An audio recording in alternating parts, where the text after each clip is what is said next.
Hello students. Today I'm here to explain you 8 principles of effective communication. Communication has to be effective, otherwise the very purpose of communication is futile. So how to make your communication as a receiver as well as a sender, how to make it effective, we will discuss 8 different principles of communication. Number 1 is clarity. Now, what do I mean by clarity? Clarity means the message should be crystal clear. Whether it is spoken or it is written, it should be clear.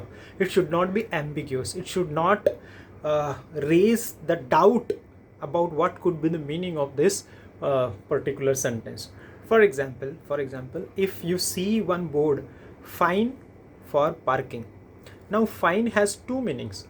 It's okay. Fine means it's okay, absolutely good, that if you park over here, and fine means penalty. So point is, it should be clearly mentioned that if you park here you will be penalized, or this is the place to park your vehicle, it is absolutely fine if you park here.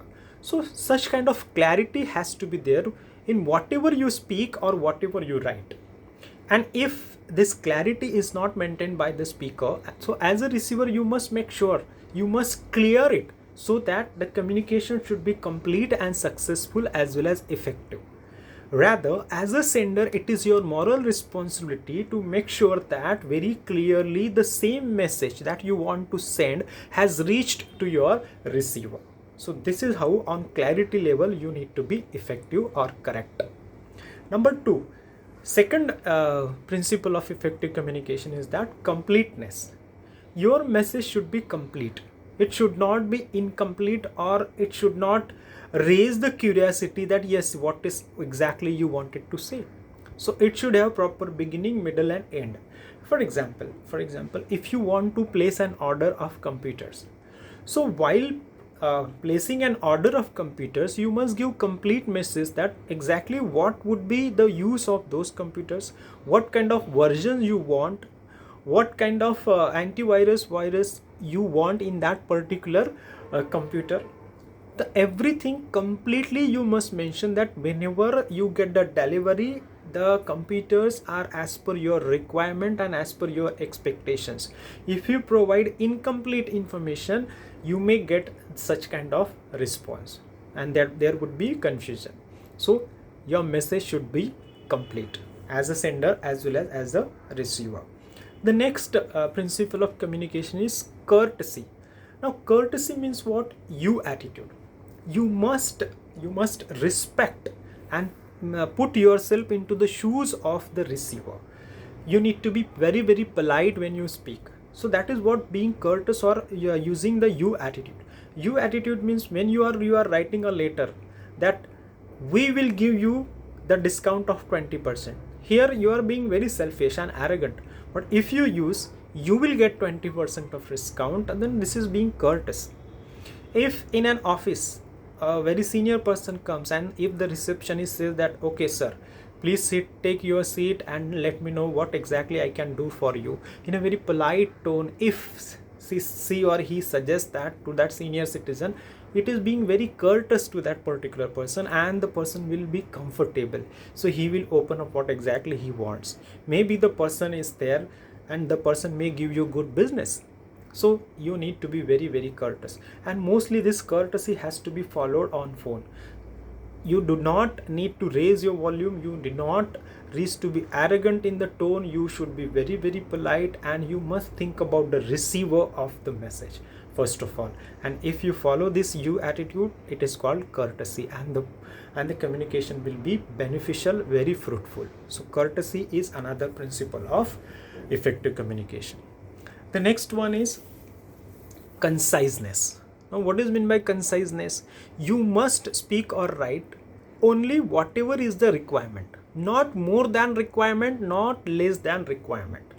You must have seen or watched the movie Three Idiots, wherein when Rancho was asked what is the definition of machine, he simply in a very few words says that anything that makes our life easy, and he gives good examples from fan to zip of our trouser. But the person doesn't like it, and then that virus gives a very verbose kind of definition. Nobody understands except the professor. Point is, you must speak only whatever is required. And the same thing, when the Rancho comes back and he gives him the very lengthy sentence about book, he defines the book, even the professor is confused. Then he says that he wanted to take back his book, and then the professor says, ऐसे simply भाषा में बोलो ना. Then Rancho says, मैंने पहले try किया था लेकिन आपको पसंद नहीं आई. Point is, you need to be talking to the point, or you need to be writing to the point, whatever is required. If you talk more than required, it will create confusion. If you talk less than required, it will give incomplete message and misunderstanding will take place. So you need to be concise. Only enough words, enough sentences you need to use. So conciseness is one of the principles of effective communication. Another principle of effective communication is concreteness. Concreteness means what? You should not use something vague word. You should talk only about facts and figures. Facts and figures means exactly what you want to say. 20% of the population of Maharashtra got vaccinated. So this is also vague. It is not complete. It is not exactly concrete message. If the news anchor says that 1 crore population under 18 years to 45 years, they got vaccination. So this is concrete message. It has facts and figures. So whenever you are talking about facts and figures, the message reaches completely and there is no twisting, there is no misunderstanding, and it becomes effective. The next one is correctness. Another principle is correctness. So whatever information, it may be in the form of facts, it may be in the form of information, it may be in the form of figures, it should be correct. So if you need 20 computers, you must say that you need 20 computers. You do not say that I need few computers or I need many people to help me out. No, you must talk correctly. You must mention how many people were injured correctly. So correct information, it will build one confidence in you and the people will believe in you. Otherwise, if they don't believe you, there would be a psychological barrier and the communication won't be effective. We have already discussed this in barriers to communication. So always give correct information. If you do not have the correct information, don't give information. Simply say that you don't have the information, but don't speak only for the sake of speaking. Don't give anything untrue, anything false. If you give them, then your image will be disturbed, the people won't believe in you. Doesn't matter, next time you give them the correct information, they won't follow it. So please be aware that you need to be very, very correct in terms of your facts, figures and information. Another very important principle of effective communication is coherence. Now coherence and cohesion, these are nothing but the link between what you say. Means whatever message or whatever things you write, all the sentences and words should be relevant. There should be proper link. So whatever I am talking right now, I am talking about principles of effective communication, and in between if I start talking something about literature, so this is complete deviation and the people will break. I mean the flow or the thread of the communication will be broken and the people won't be able to concentrate on what you are going to say. So whatever you say, it should be about only one topic, and all the sentences, all the messages, all the words should be relevant and linked to one particular topic, so that the people should understand what you want to say. So these are 8 principles of effective communication, and you have to apply them. You are not simply supposed to know them for the sake of it.